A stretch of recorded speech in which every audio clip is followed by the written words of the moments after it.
assistente técnico fixo, né? Não que venha com a comissão técnica, mas é mais um assistente técnico para estar ali. Eu acho seria uma boa opção. Mas ele tem um contrato lá, um negócio com o Lyon, né? É complicado porque ele tá num grande centro, né? Ele tem um... Mas eu acho que assim, eu acho que ele seria convencido se o Bruno Lage topasse a ficar até dezembro, sabe? E eu acho que seria fundamental, cara. Seria muito importante isso. Até porque ele tem uma confiança dos jogadores, já deu de ver que eles gostam dele.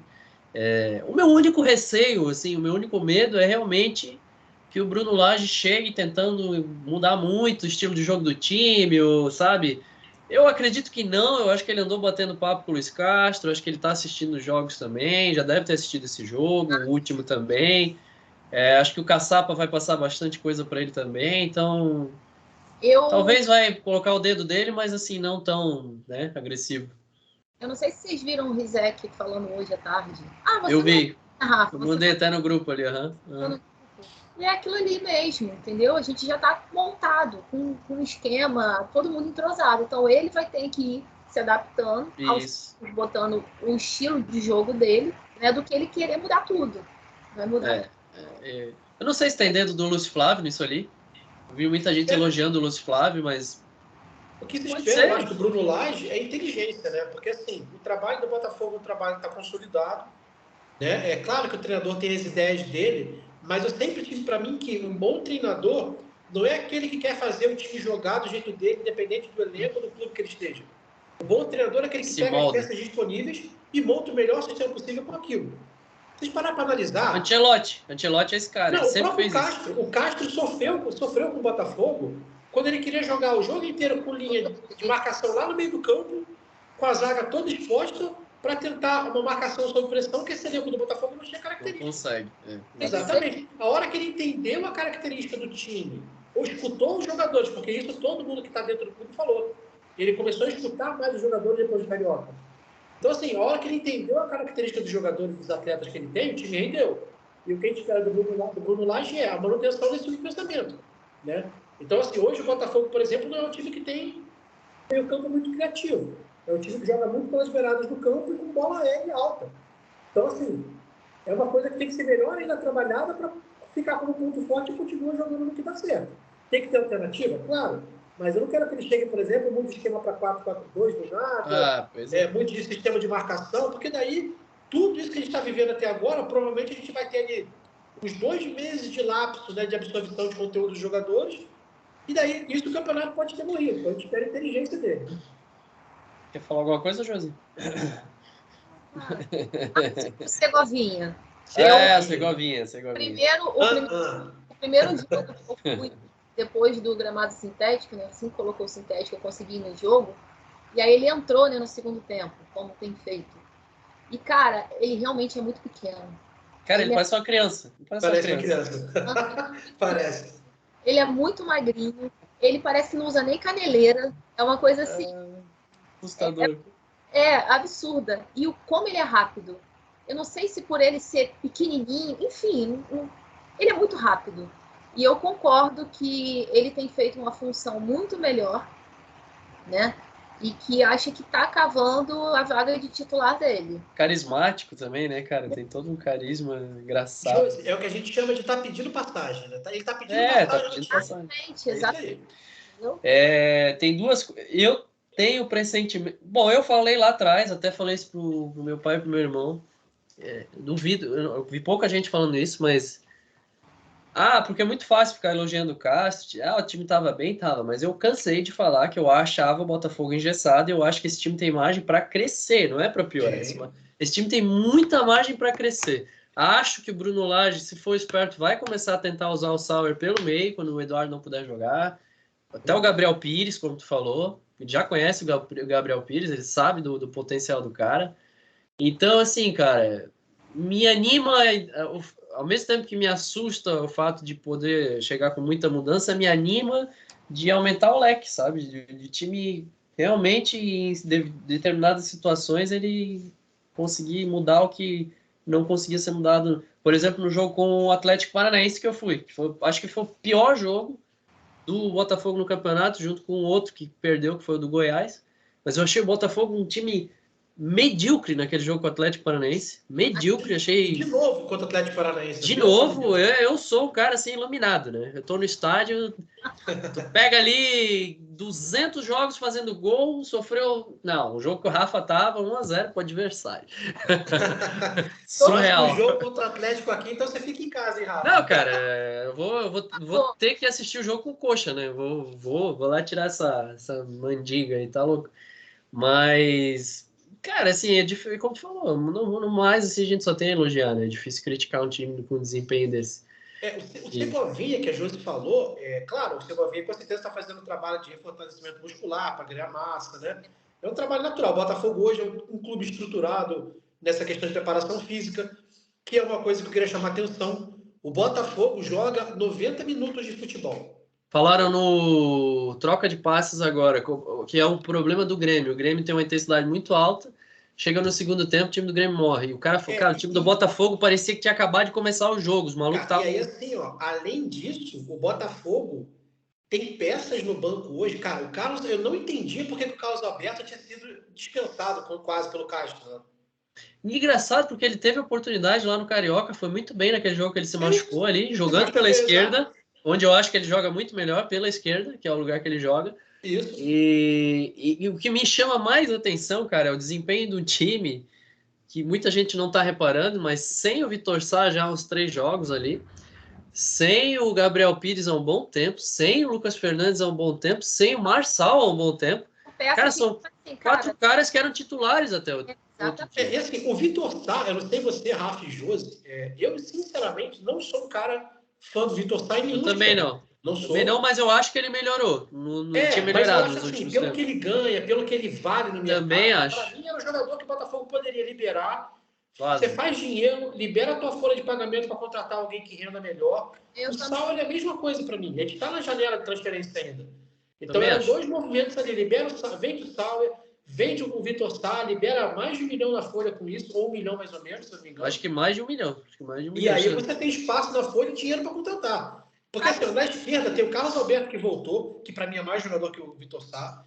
Tem o Diego Hernandes, que todo mundo fala que tá comendo a bola no treino, vamos ter que ver o jogo, mas também joga pela esquerda. E tem o Luiz Henrique, tem 3 pontas pela esquerda, tirando o Vitor Sá.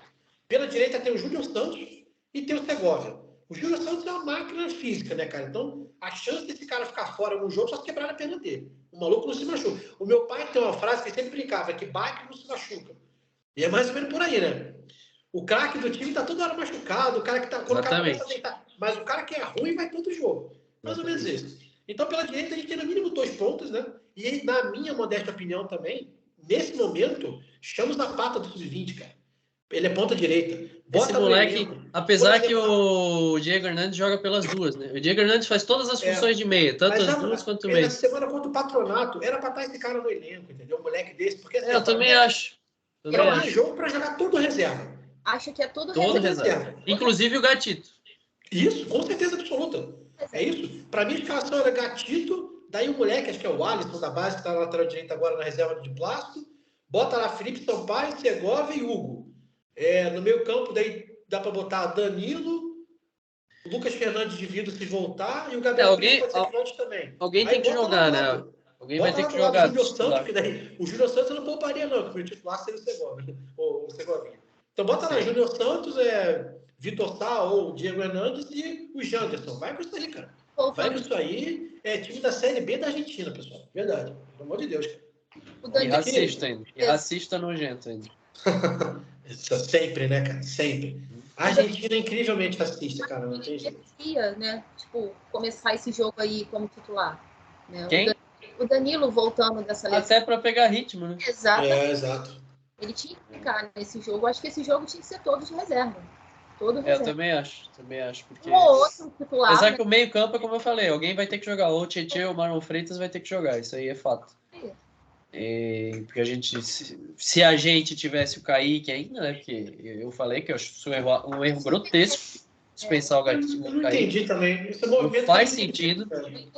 É capaz de ele colocar o Breno também, poderia jogar. Então, a gente ficou com o Breno para entregar o Kaique. Os dois esse é o fato que eu não entendo, cara. Esse eu não entendo, assim. Não entendi também. O Kaique, até pela forma que aconteceu lá a saída dele, ele tava muito bem, se machucou. Deu passe para um gol ali no jogo com o Vasco, né? O Kaique também, o porte físico dele é muito grande. É um jogador Exatamente. Forte, é um jogador diferente que a gente tem no elenco, a característica. Exatamente. O Kaique era o nosso volante mais rápido. É o volante que ele chega de box to box, né, que é área para área. O Kaique faz isso aí com provavelmente, sei lá, 6, 7 segundos, 10 no máximo deve chegar ali. É um cara que voa. O Kaique, menos que os outros, né? Então... Ele seria o cara mais próximo do André lá do rival.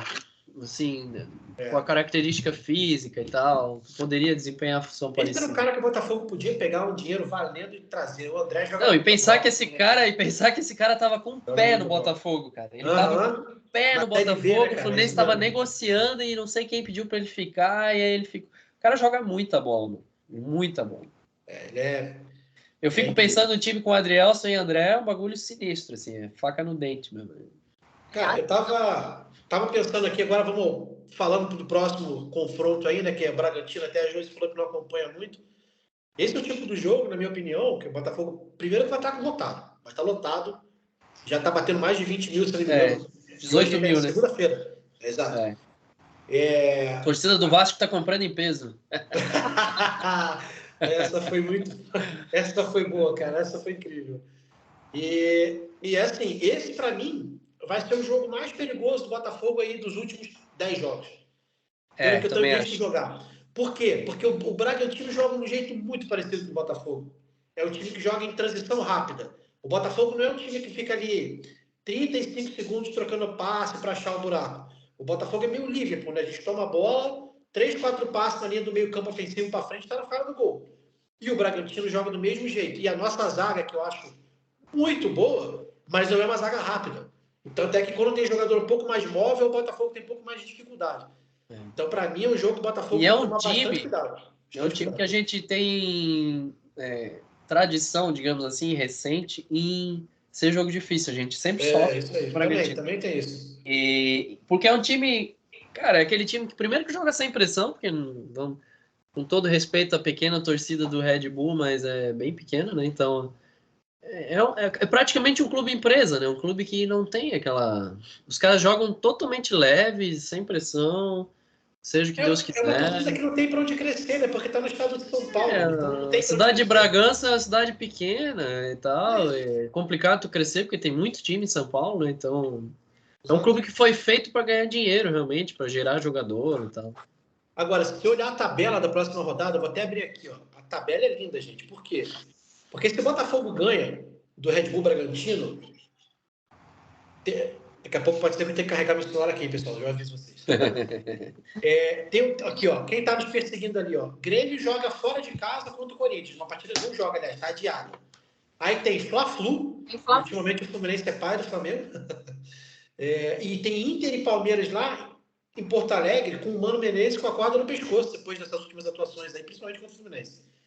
Então, o Palmeiras joga fora de casa contra o Inter e o Flamengo pega o Fluminense. Ou seja, um dos dois ali, Fluminense e Flamengo, é segundo e terceiro colocado, se não me engano, ou segundo e quarto, né? Sim. Alguém não vai pontuar, ou, melhor dos cenários, empata só um ponto para cada um. Então, se o Botafogo ganha, a probabilidade de a gente meter 12 pontos na frente, considerável. Cara, eu até falei hoje ali, o Vitor falou, ele fez uns cálculos, eu não tô nem conseguindo lidar muito com isso, de fazer cálculos, porque... o Vitor fez os cálculos. Eu fico nervoso pra caramba, me dá uns 3 tipos de ruim. Ontem, pra variar, eu não terminei de ver o jogo. Mas só pra vocês terem noção do nível da minha loucura, tava assistindo com a minha mãe veio de Curitiba e tava aqui, tava o pessoal todo de Curitiba aqui, daí... Cara, a gente fez o gol, tá? Parará, anulou, tal. Primeiro tempo 0-0, começou o segundo tempo, aquela pressão ali, inicial ali e tal. Falei, cara, chegou a hora de eu desligar. Aí eu desliguei, fui fazer outra coisa, comecei a ficar nervoso. Daqui a pouco escutei um grito, uma gritaria lá em cima, já peguei o celular 1-0, já fiquei alucinado, né, cara? E aí, porra, mas aí faltava, caralho, 20 e poucos minutos, mais acréscimo. Falei, meu Deus do céu, agora não sei se eu ligo. Aí, vou tomar banho. Falei pra minha mãe, vou tomar banho. Daqui a pouco escutei de novo uma gritaria, e aí ela veio lá e falou, 2-0 pro Botafogo. Falei, agora tá susto, né? Mas, cara, eu não consigo, cara. Ultimamente eu não consigo terminar os jogos, cara. É um negócio surreal, cara. Tão nervoso que eu fico, cara. Hoje um amigo meu mandou um vídeo desses memes que essas páginas fazem, né, de musiquinha, que tá até engraçado, tá legal. Aí ele mandou pra mim, aí ele falou assim, e aí? Eu falei assim, cara, não tô ainda... Eu não tenho esse sentimento. Isso. Eu tô acostumada a isso. Né? Então, é muito... Porque ele até me perguntou um negócio que você me perguntou ontem. Ele falou assim, como é que foi teu domingo? Acontecendo várias paradas épicas. Eu falei assim, eu fiquei assim, cara, o que tá acontecendo? A gente já sofreu muito, né? Então, cara, é complexo de verdade, é complexo. A gente tem muito sofrimento, muito acumulado, cara. É muito tempo de... Aquela coisa de Botafogueou, aquela coisa toda, sabe? De entregou, E a gente fica com o pé atrás. Então, cara, tem trocentos amigos meus, o Rony aqui do lado, meu vizinho São Paulino, ontem ele mandou, Rafa, é campeão, ele falou, não tem, cara. Eu tava esperando esse jogo, ele falou. E ele sabe, ele falou, cara, o Corinthians bateu 45 pontos no primeiro turno e depois fez 25 só no segundo turno e foi campeão. Eu falei, cara, mas sei lá, velho. É que esse campeonato também eu vejo, ele tá um pouco diferente, cara, porque ele tem 2 blocos. Tem uma galera que tá ganhando e tem uma galera que tá bem, dividiu certinho no meio, assim. Não ficou aquela coisa assim, 4 times ali disputando e o resto um pouquinho mais... Lógico que se a gente olhar, cara, 10 pontos é ponto pra caralho, né, cara? Não, mas a gente vê, o campeonato tem 38 rodadas, a gente só jogou 14. Então a gente não tá muito campeonato ainda, cara. Tem gente que tá falando isso assim, eu fico com medo de lesão. Pô, a gente perde. Deus me livre, cara. Bate na madeira, mas a gente perde um tiquinho, perde. Porra, caralho, mano. Muda todo o panorama. Eu acho que assim, não existe. Assim, eu acho que quando faltar uns 20% do campeonato, ou seja, quando chegar na rodada tipo 31, 32 ali, aí você vai ver de fato quem tá pra porrada por quê. Quem tá pelo título, quem tá pela Libertadores, quem vai cair. Claro que hoje a pontuação ela vai, nesse momento, desenhando um pouco já isso. Sim. Só que o Rafa falou ali, os elencos podem mudar com janela de transferência, pode ter gente que se reforça, pode ter gente que perde jogador, pode gente se machucar, alguns times podem encaixar, outros podem desencaixar. Por isso que eu falo que hoje o Botafogo tem que ter o aspecto emocional muito firme, muito firme. E aquilo que a gente está falando de plano de jogo de fora em casa, acho que entra um pouco do que o Rafa estava falando. O plano de jogo do Botafogo de fora de casa me deixa angustiado também, sabe? Me deixa. Porque a gente sofre, porque por mais que eles saibam que não é um jogo se defender, vão ser, cara, mas você está sendo ali, você joga em 30% do teu campo só ali. O Botafogo se amassa ali e joga naquele miolo ali pelos 30 minutos quando joga fora de casa, pelo menos no primeiro tempo. Então isso gera uma angústia da gente também. E o que eu, por exemplo, o que eu penso do Bruno Lage, que ele tem que manter o que está funcionando, óbvio, mas essas são questões que eu acho que pode tentar melhorar, como o Rafa falou, o time pode melhorar. O Botafogo tem time para não sofrer tanto pressão, por exemplo, para marcar um pouquinho mais adiantado, dependendo de contra quem for. Mas chegar a falar, já ganhou, já está na Libertadores, ou já caiu para algum time. E não, gente. Não tem já de nada, né? Não tem já de absolutamente nada. Exatamente. E essa parada do psicológico, a gente vê como está sendo a mudança desde o início do ano, né? Porque a gente falava muito sobre isso, sobre o controle psicológico deles, que aparentemente era horrível no início do ano, no Campeonato Carioca, em um clássico de ter dado aquilo tudo que aconteceu, de cartão, de expulsão. E hoje não, a gente fica angustiado no jogo fora de casa, mas parece que eles estão tendo o controle do jogo, né? Então, eu acho que virou uma chave também, Josi, acho que ajudou muito. É aquela coisa, o jogador começa a acreditar, a partir do momento que tu ganha do Flamengo no Maracanã, que tu ganha do Palmeiras no Allianz e que tu ganha do Grêmio na Arena, eles já entenderam, eles sabem, cara, é possível, então aquilo começa a crescer um movimento dentro deles. Aquelas comemorações ali no vestiário, pós-jogo, um negócio fantástico, cara, tu vê que o clube é muito unido, os caras ligando pro Rafael para comemorar, sabe? O agradecimento que eles estão fazendo, né? Todo final de jogo. Lá na torcida, né? Eu acho também isso muito legal. Eles esperam reunir todos ali. Então mostra ainda mais a união, que está muito fechada. Exatamente. Eles estão muito comprometidos com o projeto, né? Que é ser campeão. Sim. Eu acho que vai muito... Eu penso muito parecido com a Josi mesmo. Eu acho que... Vou dar minha opinião aqui, tá? Não moro em Curitiba, não tem bastidor, não tem nada. A impressão que eu tenho, os jogadores estão até um pouco mais leves sem o Castro. A impressão que me passa, sabe? Eu escutei isso também. Mas eu não sei se por gostar dele ou não. Eu acho que eles estão Não. leves porque eles entenderam que eles são bons e que o time é bom. Parece que ele era